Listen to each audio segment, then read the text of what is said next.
Welcome to this explainer. Let's just dive right in, shall we? If you're tuning in right now, there's a very good chance you are deeply, maybe even painfully familiar with the modern epidemic of burnout. We live in a world that constantly demands our attention, our energy, and our labor. We're always being told to hustle, to grind, to optimize absolutely every single waking second of our day. But what happens when we just stop? What happens when our bodies and minds hit a brick wall and we literally just need to rest?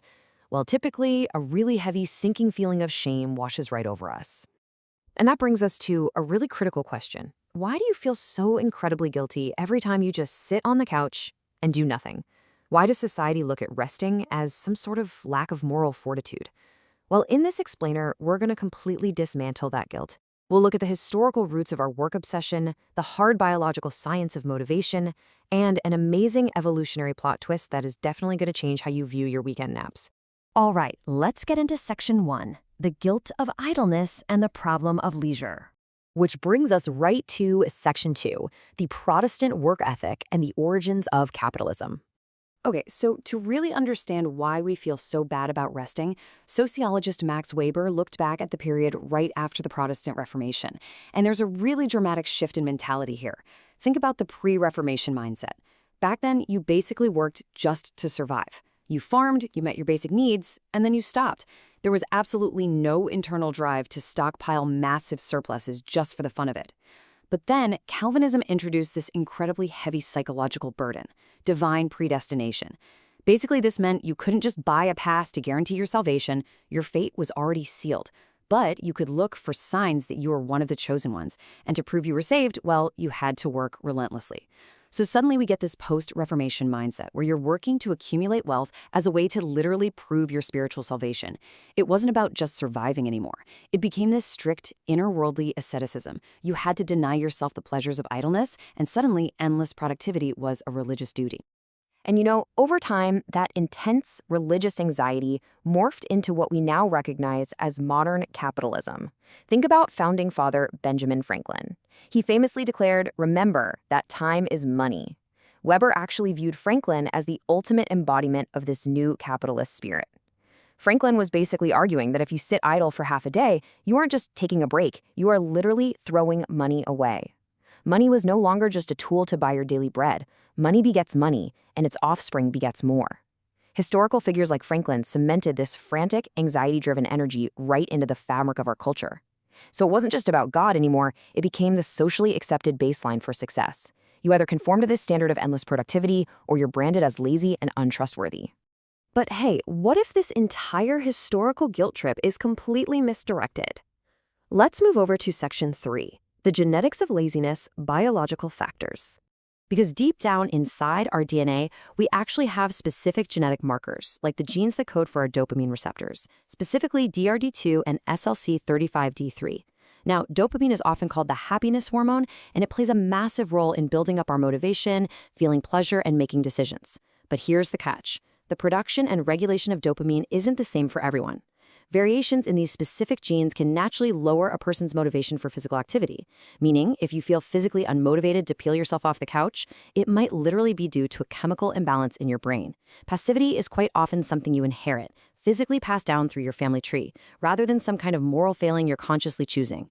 But of course, genetics are only half the story here. Take those biological predispositions and drop them right into the modern world. You add in severe psychological stress, massive academic deadlines, relentless work pressure, and maybe top it off with a lack of encouraging social environments. When people are overwhelmed by a mountain of tasks like that, they experience really deep anxiety. And what does that anxiety do? It triggers avoidance behaviors. We casually label that avoidance laziness, and we treat it like a character flaw, but in reality, it's a compounding biological and environmental paralysis. It is literally your brain trying to protect you from an overwhelming threat. Okay, prepare yourself for probably the biggest surprise of this explainer. Section 4, Survival of the Sluggish, an Evolutionary Twist. 5 million. That's a huge number, right? Well, that is the massive scale of a study conducted by researchers at the University of Kansas. They analyzed an incredibly robust dataset covering 299 different species of mollusks over a time span of 5 million years, stretching all the way from the mid-Pliocene era right up to today. They basically wanted to know, what is the ultimate predictor of a species going extinct? Is it the slow, lazy ones that die out, or is it someone else? Spoiler alert, you actually might have way more in common with a successful sea snail than you think. The outcomes of this study were genuinely jaw-dropping. The high-energy mollusks, the ones with the high metabolic rates, burning through energy, constantly trying to do more, they went extinct. They completely vanished. But the sluggish species, the ones with low energy maintenance requirements, the ones that effectively just sat around doing the bare minimum, they survived. The researchers discovered that a higher metabolic rate was actually a prime predictor of extinction. How wild is that?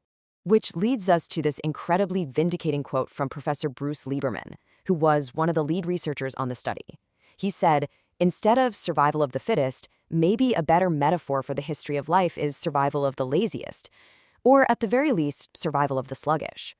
When we look at the long-term evolutionary strategy of animals, nature actually rewards lassitude. The lower your metabolic rate, the more likely your species is to survive changing climates and a scarcity of resources. Nature doesn't care at all about the Protestant work ethic. Nature cares about energy conservation. So how do we handle this today? Let's bring it all together in Section 5, Mastering Our Inner Sloth, Practical Strategies. Because as wonderfully validating as that evolutionary data is, we don't live on the ocean floor. We live in a modern, fast-paced society, and yeah, we still have bills to pay. So here are 3 highly actionable steps to help you manage your biology and your environmental stress, totally free of that historical guilt. Step 1 is time management. This is all about prioritizing your most urgent tasks so you don't get paralyzed by the sheer volume of everything you have to do. Step 2 is motivation. Please, don't just rely on raw willpower. Instead, focus on a clear, long-term vision. And this is crucial. Intentionally schedule time to do things that actually make you happy, because joy naturally boosts your dopamine and your physical readiness. Finally, step 3, social support. We are so incredibly influenced by our environment. You've got to surround yourself with encouraging people who push you to be productive, sure, but who also validate your basic, fundamental human need to rest and recharge. Which brings us to our final thought. We've just seen how our guilt over resting is an artificial cultural construct born out of 16th century religious anxieties. We've learned how our bodies literally have chemical limits dictated by our own genetics, and we've seen how nature itself actually rewards the sluggish over the long haul of evolutionary time. So I want to leave you with this provocative question to ponder. In a world that is utterly obsessed with the survival of the fittest, can you afford to be a little lazy? Maybe taking a break isn't a sin at all. Maybe, just maybe, it is the absolute smartest survival strategy you have. Thank you so much for joining me for this explainer, and I will see you next time.